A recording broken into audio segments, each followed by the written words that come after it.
Well, hello, everybody. I'm Ed Parcaut, your host of Helping the Brave. Let's bring in our guest today, Joseph Bolton. Thank you for coming on the show. Do you go by Joseph? Joe? Joseph is fine. Thanks for coming on today. How I'm you happy to doing? be here. Good. I'm doing very well today. All right. So just get the one question I always ask. What service did you join and why? I was in the Army for 25 years, and I enlisted right out of high school because my father felt I wasn't ready for college, and I initially was only going to do a two-year tour. I was one of those kids back in school who was very smart, brilliant, but very lazy, and my father thought I lacked the discipline to do well in college. He said, "Why don't you take a break, go in the Army for a couple of years?" And so that's what I did. I enlisted right out of high school and went in August of 1982 and did my basic at AIT over at Fort Leonard Wood. I was a combat engineer. It was, a few years after the Vietnam War. I actually had drill sergeants who were Vietnam veterans at the time. Because you said 82, that was over in the 70s, Yeah, a right? little bit. Yeah, 72? Was it 70s? 1982. Yeah, so they were still one of them. One of my drill sergeants actually was a combat photographer in Vietnam. Well, I've interviewed a lot of people from Vietnam that a lot of them were the helicopter pilots. And that was a dangerous job. Absolutely. Yeah. My uncle was a helicopter pilot in Vietnam, actually. My dad worked on planes. He was in the Air Force, and he died of hairy cell leukemia from Agent Orange. Because it Oh was all over no. the planes and everything else when they were Hmm. so. But of course, back then in 80s, early 80s, they still was like, no, that's not caused by Agent Orange. Mm. You know, Yes. unfortunately, our government. Let's move on from there. All right. So you were in the Army and you were in for 25 years. Now, when you joined, did you like, I'm going to be a lifer? No, no. I actually took the shortest enlistment I could that was available at that time, which was a 2-year enlistment.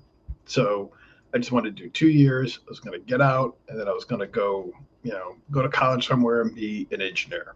So I went to the recruiter, and he asked me, "What do you want to do?" I said, "Well, I want to be an engineer." And he says, "Oh, well, I've got the best job for you. You can be a combat engineer. These guys work with demo, and they build bridges, and they drink beer out in the field after they build their bridges and blow up stuff with their demos, and it'd be great." So I did, and it was pretty much almost indistinguishable from infantry, to tell you the truth. And two things happened of kind of interest, kind of changed the whole course of that plan. It happened at my basic at AIT. One was that the drill sergeant, one night after we did some night training, he stood in front of everybody and he said, "There was a plane crash over at Fort Benning, and 112 airborne students died in a plane crash, and we need volunteers. Who wants to volunteer for airborne school?" And I immediately raised my hand. I was like, "Sure, I'll try that." And so I got accepted into airborne school. Of course, the story was baloney. That never really happened, but well, I didn't care. Yeah. I was willing to be adventurous. So that was the first thing. The second thing that happened that kind of changed the whole course of my plan was they called out 7 of us, myself and 6 other privates at the training. And they said, "You 7 guys have a high enough ASVAB score that you may qualify for the West Point Prep School. And so you should apply." And at first I thought, wait a minute, I didn't want to go to school. That's why I joined the Army. But then half a second after, I was like, what am I saying? If this is a chance to go to West Point, I should do it. And so I applied, and I actually wrote my essay to get into the prep school. They didn't give me extra time for it. I wrote it up on that yellow lined office paper while sitting in the bathroom. Actually, put down the toilet seat, sat there, and wrote in hand, with a pen, wrote my essay, why I wanted to go to the West Point Prep School and go on to West Point. I guess it worked because I went to jump school. I went to Fort Bragg. I was at a place called Smoke Bomb Hill, which is where the engineer brigade was, and there was an airborne battalion there. I was in that one, and in April I found out that I was accepted, and then August I actually went to the prep school at Fort Monmouth, New Jersey. And then you may think, okay, then you went on to West Point, you had your big career. Not exactly. So West Point Prep School is a 10-month long school. It was at Fort Monmouth, New Jersey. It's mostly geared towards enlisted young men and women to get extra math and English classes and get your scores up and prepare you academically to go on to West Point. So anyway, I got through 9 months and 2 weeks of that 10-month course. And I think it was May 8th. It was 11:30 in the morning on a Tuesday. So I remember this, even though it was 1985. A group of us were called out. If you heard your name in May, it was usually bad news. And my name was called. And I'm like, uh-oh, what does that mean? I got called down to the commandant's office with about a half a dozen other cadet candidates, as they called us. And they said none of us were going to West Point. And I was devastated, just like everybody else. And the reason why I wasn't going was because my eyesight was poor or below standard, and I didn't get a medical waiver for my eyes. So they gave me a half hour to move my gear out, went to the cadre barracks. I finished, I was out a couple of months later, as the end of my 2 years was up. And I went to Norwich University. And I thought, well, maybe I'll just go there and maybe I can continue on my Army career through ROTC there. Well, one September morning or night, I had this dream that I was actually at West Point. I was walking around seeing my old classmates from the prep school. And all of a sudden, this young guy came up to me in my dream and said, "I'm sorry, but you have to leave." And I said, "Well, why do I have to go?" And he says, "Well, you didn't make it here. You didn't write to your congressman and reapply." And so I woke up that next day and I said, based on my age, I actually had one more year I could do this. And so I reapplied. And I had my eyes re-examined. It turns out that my original eye exam, I had conjunctivitis, which skewed the exam. I got that cleared up. I was back into spec. I got the primary nomination from my congressman, and I went in and surprised all my old prep school classmates who were yearling or second-year students. I walked in there I was as a brand new plebe. And they're like, "Joe, we thought we'd never see you again." And there I was. So I did 4 years at West Point, and my uncle, who was a Vietnam vet, always said, "If you want to be a soldier, you got to be infantry." So that's what I volunteered to be. And I was a infantry officer over at Fort Drum. I graduated from Ranger School, although I had to do 2 phases twice. So I did half the course. 2 of the phases. I had to do the desert phase and the Florida phase twice. Why? Well, not anybody answer that question. Yeah. Oh yeah, no, I'll tell you. I'm happy to show you. Okay, so interesting story. Just so people know, why things can Ranger happen. School. Yeah, so Ranger School at the time, this is 1990 now. I went there in January of 1990. It was a quote unquote winter ranger. And so at the time, Ranger School had 4 phases. They had the Benning phase, which is like kind of your orientation, your basics. And then you went to the mountain course, and then you went to the Florida phase, the swamp phase over at Eglin Air Force Base. And then you went out to Dugway Proving Grounds in Utah for the desert phase. So why did I fail or get recycled to the Benning phase? Well, it was cold that morning, and we had to do a 5-mile run.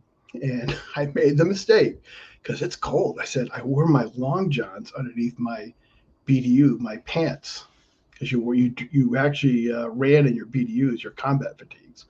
So I wore my long underwear under that because it was cold. Well, those things are designed to trap that heat in there. So I just overheated and I dropped out of the run. And so I didn't make it. So boop, you failed the run. Off you go, you back up, you have to start all over again. So I did that whole phase again. Made it through that fine. Made it through the mountain phase fine. Got to the Florida phase. And because a lot of people drop out of Ranger course during the course, a lot of people just quit or they got medical injuries or whatever reason. So I got reassigned to another squad. My squad that I was in was disbanded. And I got assigned to a squad of soldiers who are all Ranger Battalion guys, all going to the Ranger Battalions. They all came from the Ranger Battalion as privates, and they're sticking together, and they're going to go off again. So in Ranger School, at the end of phase, they always give an evaluation, a peer evaluation, and you have to rank the top guy and the lowest guy. So since all these guys knew each other, guess who got ranked as the lowest? You. I did. So got booted out of that. And I remember being so devastated. I just went through that whole Florida phase, which was terrible. It was terrible. It was cold in the water.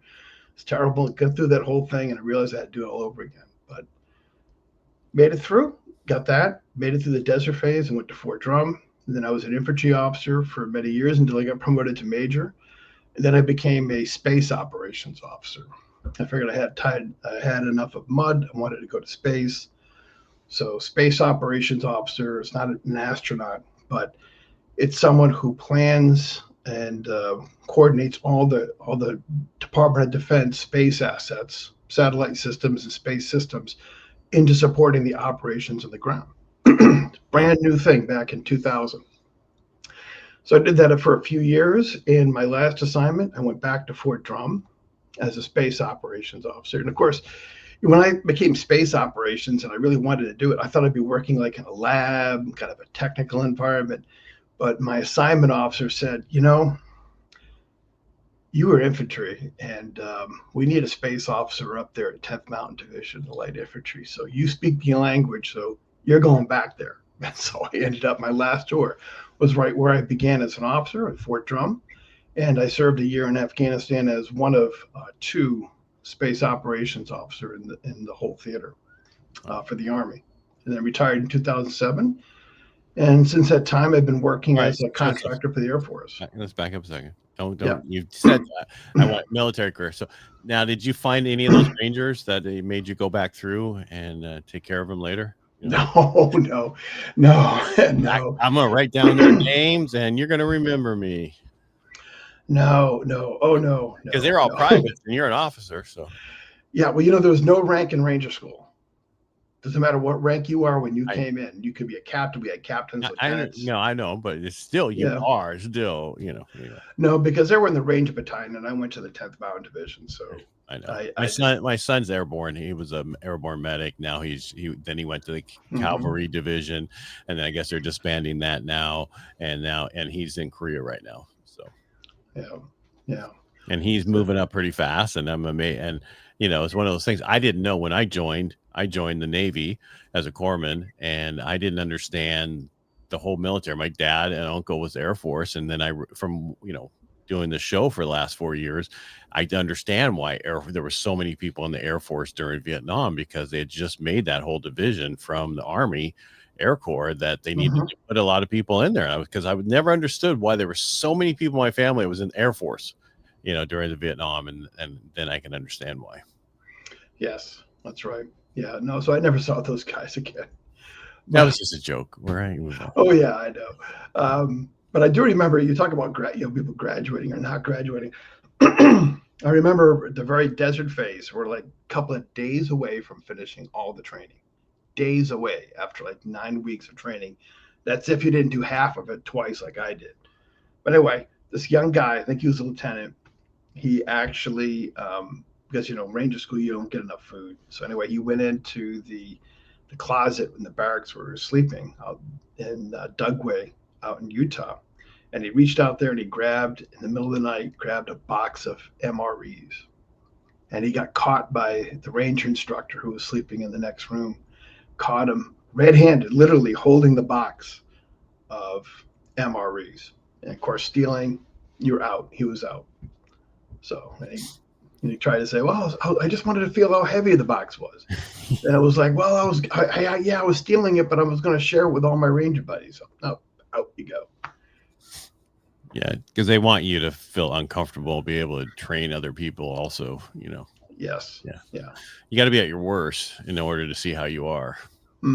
That's right. It's just, like the Navy SEALs, all those training, they push you to a certain point to see how far you can go, just because that's who you want.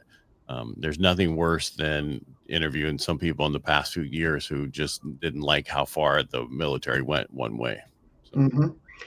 No, I'm glad that I did that. I'm glad I did Ranger School. I would never want to do it again. And if the Army ever came back and said, you know what, you gotta recertify your tab, your Ranger tab, you gotta go back, I'd be like, no, here's the tab, you can have it. I'm not going through that again. No, it was very difficult because you only got maybe 2 hours of sleep at night, and this is like went on for weeks. You had like maybe 3,000 calories, and that sounds like a day, and it sounds like a lot, except that when you're moving and you move like maybe 7 or 8 miles a day at night mostly and get 2 hours of sleep. So it was an extremely stressful environment, and but it did teach you toughness and endurance, and the fact it gave you confidence you can do it, endure. And so I'm glad that I did it. Never want to do it again though. All right. Then, so once you got finished with your career, it was, you said 25, 28 years? How many years? Well, I say 25 years because I count the time that, I went to, I was in I did active duty, enlisted, then I was reserve for a year when I went to Norwich University out in Vermont, then 4 years at West Point, and then on to as an officer. So, one way or the other, since I enlisted back in 1982 until I retired in April of 2007, I was in the uniform. Right. I was in the Army, but in various different roles. I wasn't questioning your time. I just couldn't remember what you said. Whether it was yeah. So I was like, I couldn't remember if you said 25 or 28. I'm sorry. No, it was 25 years, and Okay. then when you were decided to be done, was right. it planned? Was it like, okay, I'm gonna was family, whatever, saying, okay, I've done my 20 years as an officer. This is when I'm done. This is what I'm going to move on for. Or did something happen? No, it was just a retirement. My kids are getting ready to go into high school, and so it's kind of that time period of life, and it happens to a lot of people. I was at that age where I wanted to give stability to my family, and I had been doing the Army thing my entire adult life since I was 18, and I really wanted to see if I could do something else. And I just wanted to find, who I was outside of the Army as an adult person. So that's why I left. That's why, I had enough time to retire, and so I did. And been working ever since then, most of the time, as a project manager for the Air Force, as a government contractor. Right. And how long have you been doing that now? Since really 2008 until now. Wow. I did take a little bit of a break. I actually took 6 months off just because I wanted a break.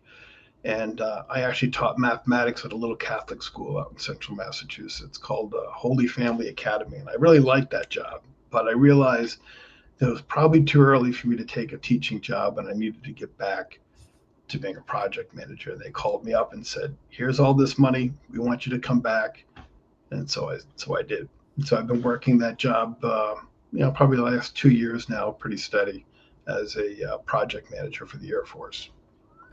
When did you become an author? And why?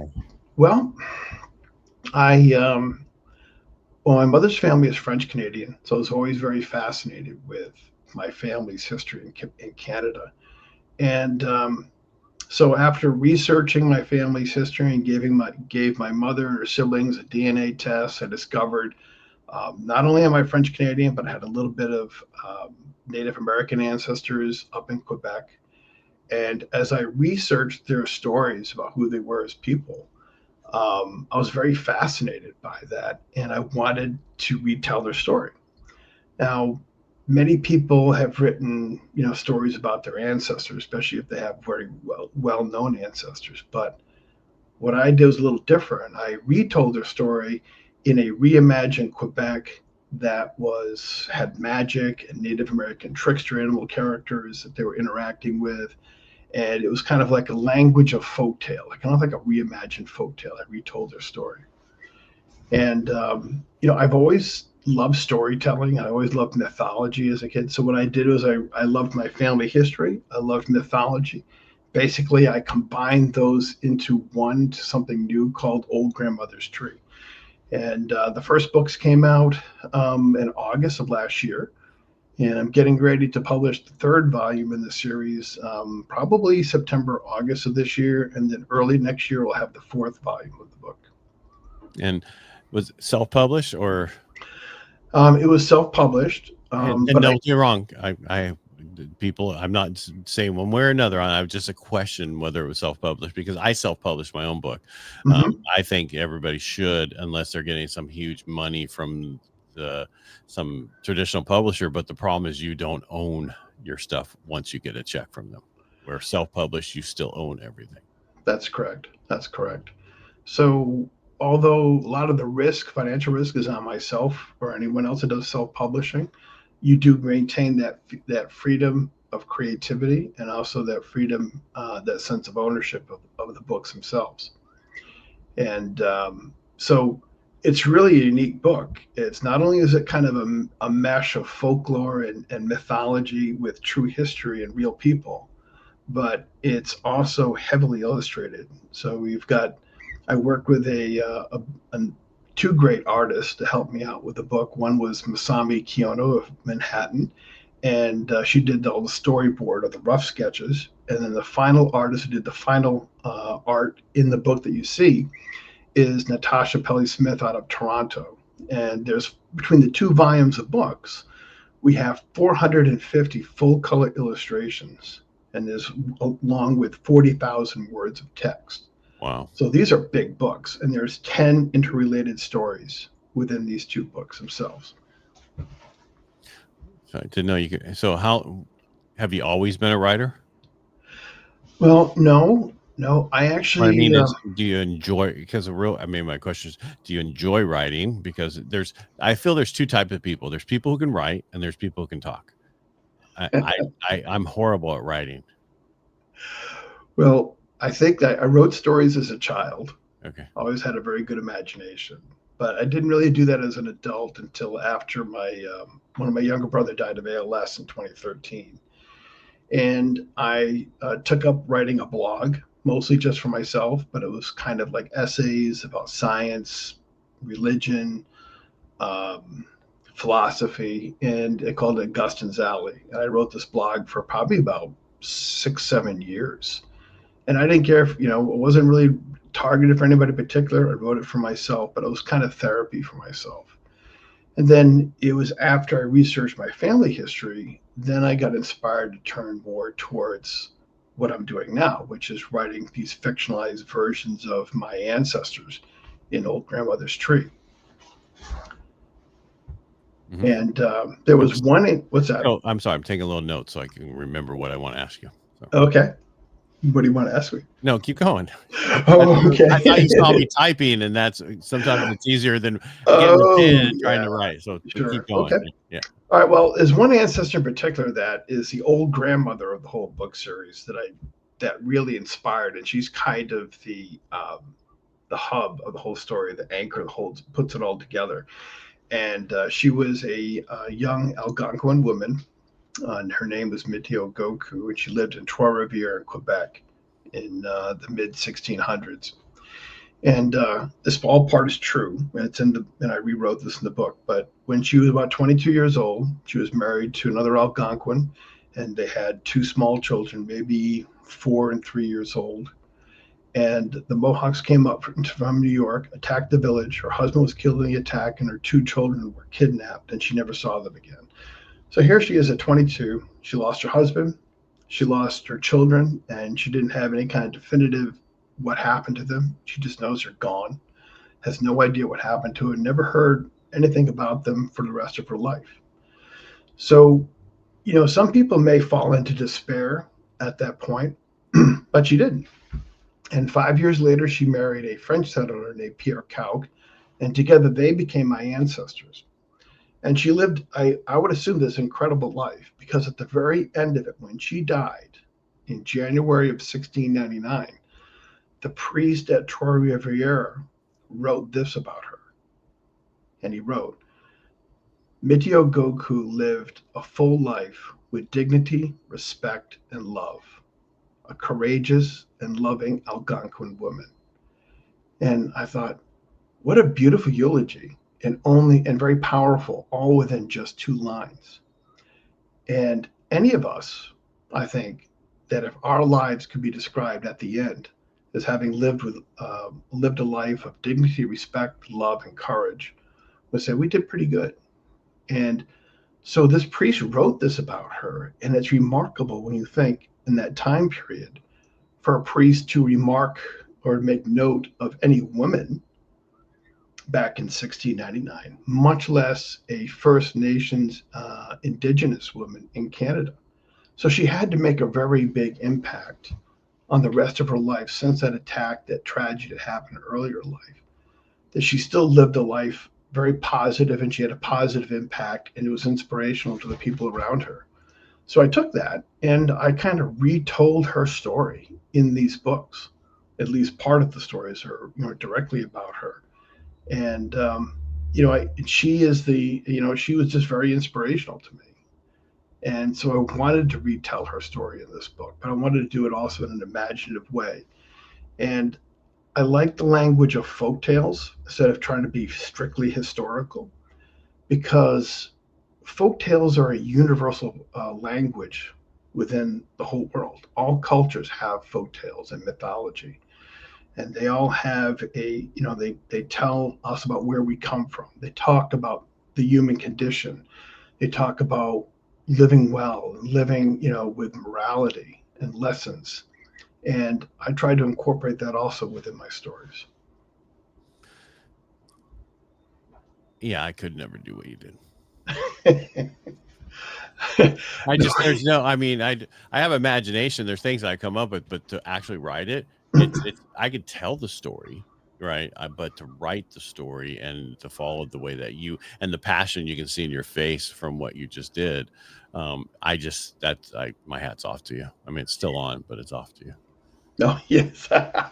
Yeah, it was a lot of work. It took thousands of hours to do the writing, and of course, to do it right, you have to invest a little bit of money in that also. I had to pay for the editorial services. The books are also available in French, so I had to pay Oh, for the translation of those. But I had to make sure that one of the things that was I couldn't control, whether this book is going to be like a instant bestseller. But as a writer, I knew what was in my control was to make sure that what we produced, myself and the artist, produces of a high quality. And anybody who gets this book, one thing when I've tried to explain, I'll give you an example. When I try to explain what this books are to people, a lot of people look at me like, "What? How does that even work?" Quebec, mythology, trickster animal characters. How does that all work together? But then I give them the book, and they start thumbing through the pages and looking at these beautiful illustrations with these brilliant colors that just pop out with this three-dimensional look to them. And they start reading the stories, and they're like, "Wow, this is great. This is better than I ever thought so." And a lot of people enjoy reading them. I've discovered like reading them not only for themselves as adults, but also reading them to their kids and reading them to their grandchildren. well. Now, how are they? And this is just a question. How it because I found that books do best in a series, like you're doing, Mm-hmm. and it builds momentum. And how's the momentum going for you? It's slow but steady. It's slow but steady. And in order to make that happen, even get any progress, I've had to really, put on my leather personnel carriers or my boots, so to speak, and do a lot of walking. I've taken the books to libraries right here in New England where I'm at, bookstores, and I've met success. They're in like several libraries in Massachusetts and Rhode Island. They're in bookstores in Rhode Island, Massachusetts, and New Hampshire. And they're also actually available in the St. Catherine Shrine at the Mohawk Reservation in Quebec, just south of Montreal. And they're also available at the St. Catherine Shrine at at Fonda, New York. And the reason why is because the story kind of touches a little bit on St. Catherine indirectly, because on that same raid that where Mito Goku's children were taken, St. Catherine's mother was also taken from the same village in the same raid along with her children. Hmm. So there is kind of a connection right there. So they kind of were, they may even been related by family. No one knows, but it's possible. So I was able to get those books available there. So it's very steady. It's very steady progress. I've also reached out to the the Algonquin community in Pembroke, Ontario, and they love the book and they're helping me promote it out there. And when the next book comes out, I'm going to be taking it back up there to get it in the libraries out there in Pembroke, Ontario, as well as the bookstores. So, in order to be successful in that kind of regard, quote, sales, if that's how you want to measure success, then you have to actually do the legwork. You actually have to go out and bring this book to the people. So it's been very, very steady and but slow. But it's because it's just there's so many different options of books out there, Yeah. Especially in the self-published world. Because everybody can write a book now. Yes. Yes. And the problem is writing them well. And when I did my book, of course, just like the cover, everything had to be perfect, just like what you did. It's important to make sure that it's the quality's there and everything's there when you're building that book. But I've seen some other people's books that I know that they self-publish themselves, but they didn't get the right people to do the cover, or they didn't get the right person to do that. And you can see the difference. And so you really want to take the time and invest into what you're doing, but you also have to figure out why you're doing it, right? The whole purpose of that. Why are you writing this book? Is it for you just to write the book, or is it one extra thing just for your business, or is it like you did a whole series of it and for your family history kind of stuff? That's a totally different reason to write a book. Right, it is. And I think you have to decide if you want to just have to throw it on there and say, yep, I self-publish a book. Okay, it's not that difficult. You can do it all by yourself. If you want to do it right, you have to invest the time and you have to invest the money. And as far as like this book, I have big goals for this book. I really do believe. I always say this every podcast. When's the movie coming out? When's the movie coming out? Because this book is ready made for an animated series. Because I got the illustrations right there. So all the illustrations, the book is illustrated. So all the illustrations are there. So it storyboards the animated series perfectly. The story is right there. There's a lot of funny, engaging characters. There's trickster animal characters that are funny and farcical. There's good human interest stories. There's romance. There's ghosts. There's even a little bit of time travel in the stories. Actually, I throw that in there too. So there's a lot in there. So this is ready to go. And I really do believe that it will be an animated series someday. I don't know how it's going to happen yet, but it will. And why? Because it's good. Right. It's just going to take time. Harry Potter wasn't done overnight. So. No, absolutely not. And I think she actually took it to several publishers before they all rejected it. Right. And it took time. Yeah. And all of it takes time. And that's it's building anything takes time. And we're talking years. It can, and sometimes can go faster than that, but sometimes it takes a while. I've been on talk radio since 2018. And now, and so it's almost 7 years, and people are just now realizing that we have a huge radio following in this town and other things. And I do a lot of podcasting and other stuff from it. But I'm also a mortgage broker, which is I've been doing that for 20 some years, and it's easy. Right. That's like back of my hand. I don't even have to think about that stuff. But all this other stuff I'm trying to do, and people are asking, why are you doing it? Well, I enjoy talking to people. I enjoy knowing their stories, why they think certain ways. And I always say what gets me into trouble at the parties I used to go to at the table, I'd be asking questions of people on the table. My wife would squeeze my leg to tell me to shut up. Well, I don't have to worry about that anymore. I can just ask those questions that I want to know. Well, I do the same thing, because one thing I've realized in my life, and like I said, I've talked to people all around the world, and I realized that everyone has an interesting story. It could be something about their family history, or something about themselves personally, or maybe something with their brother or sister, but something. There is a story behind every person. And I always enjoy drawing that story out and listening to and discovering that, because it's always fascinating, but it's there, and you're right. So I do the same thing. I try to draw that story out from the people that I do meet. Now, are you doing any type of storytelling for people, or helping people tell their stories, or any kind of stuff? Well, I don't do that. I think I'm pretty well busy trying to get my own books out to worry about trying to tell other people. Although I have had people approach me, why don't you do my story? I said, well, maybe. But you know, Or it's a lot no, more what I'm work than saying, you think. you could create a course, which is just recording the videos and then Hmm. put it up there for Yeah, people to yeah. do. Then they could just do a self-paced course, of all the stuff that you've done. And people don't realize that's what most people want to know, the basic, how to get your story going, how to do this. Hmm. And those are the basic things you can do to create a course on it. And then you could just, the first part's free or whatever you want to do. The reason I'm asking this is I created just recently. I do Operation Firewalk, which is a firewalk for veterans and first Hmm. responders to help with PTSD and other issues. We did our second year, and we're trying to grow it. Plus, I'm doing a bunch of other stuff. And one of the people that I interviewed a couple years ago was talking about when we go into the military, we have a boot camp in, but we don't have a boot camp out to help us come back from being tools of war at Mm. certain things. And so right now I'm putting together a CivOps academy, which is basically civilian operations academy to help you kind of do that. And along the Mm. process is the 6 things that we lose when we get out. How do we get that and connect and stay connected? And one of those things is maybe going a storytelling route. So I'm always looking for people to add to this thing to help vets figure out what they want to Mhm. do and figure out their story. Are you Yeah, following?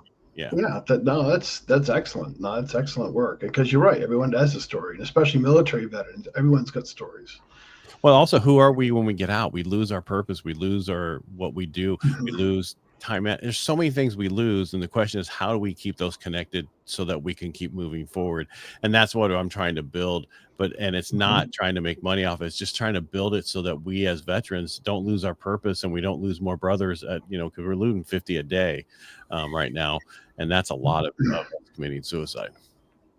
Yeah, I do remember that when I came out, I did take a job like at a transportation company. I was going to be an operations manager there, and I said I'm going to go totally out of the military mindset.